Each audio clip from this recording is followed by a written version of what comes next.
couple weeks ago, I shared a vision, and that vision essentially gave the revelation of why it is so important to learn how to receive. And I'm bringing that up today because God gave me further revelation on receiving, and it had everything to do with rest for your soul. What's up, y'all? It's Rachel Elizabeth, and you're watching Real Talk with Rach, where we talk about real things because it's the real, hard, honest, vulnerable things that get us deeper in relationship with others and deeper in intimacy with God. And I want to start off by sharing this revelation that God gave me on rest straight out of Psalm 62. Find rest, O my soul, in God alone. My hope comes from Him. He alone is my rock and my salvation. He is my fortress. I will not be shaken. My salvation and my honor depend on God. Trust in Him at all times, O people. Pour out your hearts to Him, for God is our refuge. And I could spend the entire time dissecting this verse word by word. One, because I already did it for class, because this was one of our assignments, but two, because it's that good. But I really want to focus on the first verse. Find rest, O my soul, in God alone. My hope comes from Him. And there's so much going on in just that verse. First, we are telling our own soul, get in line. Remember who your God is. Find rest in Him. Don't look for it any other place. The only place to find true rest for your soul is in your soul's source, in your soul's origin, in God alone. And then it finishes the verse with, my hope comes from Him, which means that there is actually a connection between rest and hope. And this is the revelation I want to share with you. I was studying this passage, and as I was wrapping up my notes, I asked the Lord specifically, Lord, what is it you want to say to me through this passage? And remember, I'm talking about verses 5 through 8, but He specifically highlighted the first verse, the one I just shared with you. You know what He said? Now remember, this is personal, but you can actually take it personally for you as well. He said to me, you're learning to receive. And then He says, to rest is to receive. The more you rest in me, the more hope you'll have. The more you rest in me, the more hope you'll have. You're learning to receive. To rest is to receive. These are profound revelations. And I don't know about you, but they seem so simple and yet so complex at the same time. Simple because you can look at it written down and be like, well, obviously. But at the same time, they're truths that you wouldn't necessarily glean immediately if you just brushed past verse 5, which again says, find rest, O my soul, in God alone. My hope comes from Him. If you take the time to sit and chew on that verse, at first glance, it doesn't seem to make sense. And so when I looked at it again, after He revealed this to me, it sunk deep into my heart that this is actually a follow-up lesson from the vision that I shared a couple weeks ago. It is so important to understand your value because your value is tied to who Christ is. And it's so important to know that you are worthy to receive because you and Christ are one, but also so that you have something to lay at His feet, something to give back to Him, because on our own we have nothing to give Him. We were made from dust. We, without Christ, are nothing. With Him, we are everything and we have everything. Without Him, we are nothing and we have nothing. So apart from receiving from Him, how do we have anything to give to Him? And He is beyond worthy. He is the most worthy to receive from us everything that we can bring, even if it's the least of the least, which is simply us.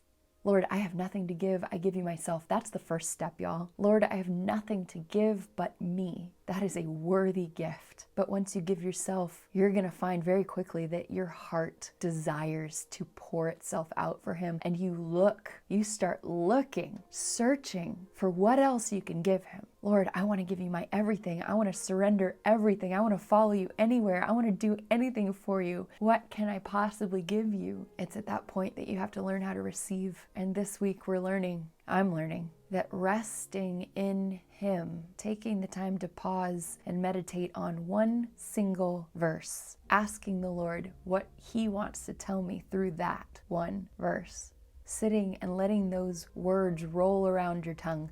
It's in that place of soul rest where we can breathe, where we can actually rest our minds and our hearts and our souls in Jesus. And it's in that place of rest where our hands literally relax into a receiving mode, where we can say, Lord, we have nothing apart from you, but whatever it is you want to give me, I will receive it in this place of rest, and I will receive it willingly so that I have something to give back to you. And in that, we receive more of him, because every good and perfect gift comes from him, sourced in him. It's all in and through and from and for him. So anything he gives you is a way of giving us something, some piece, some facet of himself. Even if it's a material gift, it demonstrates a piece of his character. If it's a spiritual gift, it demonstrates his character and his nature. It's all about him, all of it. Everything we receive is from him. Everything we receive reveals something about our King and his generosity and his heart. So that is why the more we rest in him, the more hope we have. And honestly, I've been struggling with hope for a while. I still hope in Jesus alone, but I've struggled to hope in him for anything else because I've had so many disappointments. And I'm sure most of you can probably relate to that. This past season has been a difficult season, but we've stepped into a new season. I just posted about this on my Instagram on Saturday, the 25th of January. But there's this sense of anticipation in the air. I feel hope. I feel something shifting for the better. And yeah, it's personal, but it's so much bigger than that. It's everything going on in the world. Jesus is on the move. God is on the move. And I credit this revelation of learning that in the rest I receive more hope with understanding that the hope I have received has come from choosing to rest in him and with him, choosing to consecrate the morning hours to be alone with him in the quiet, to study his word, to sit in silence with him, to dialogue with him, to pursue that intimacy in relationship with the lover of my soul. Because y'all, he promised he's coming back, and it's coming. He's coming. That wasn't some sort of crazy metaphor. Jesus truly is coming again, just like he came the first time and fulfilled his promise to die and rise again 3 days later. He ascended into heaven, which is why we are currently seated with him in heavenly places. We have our identity secure in him. He's interceding for us. We are new creations because of that act, because of his resurrection, but he is just as assuredly returning again for those who have been anxiously longing and waiting for his return. Do you know him enough to love him? And do you love him enough to long for his return? That's my challenge for you this week. Check your heart, find out where you stand, and be honest with yourself and with God. Find rest in him alone, because he is the source of your hope, both now and for his return.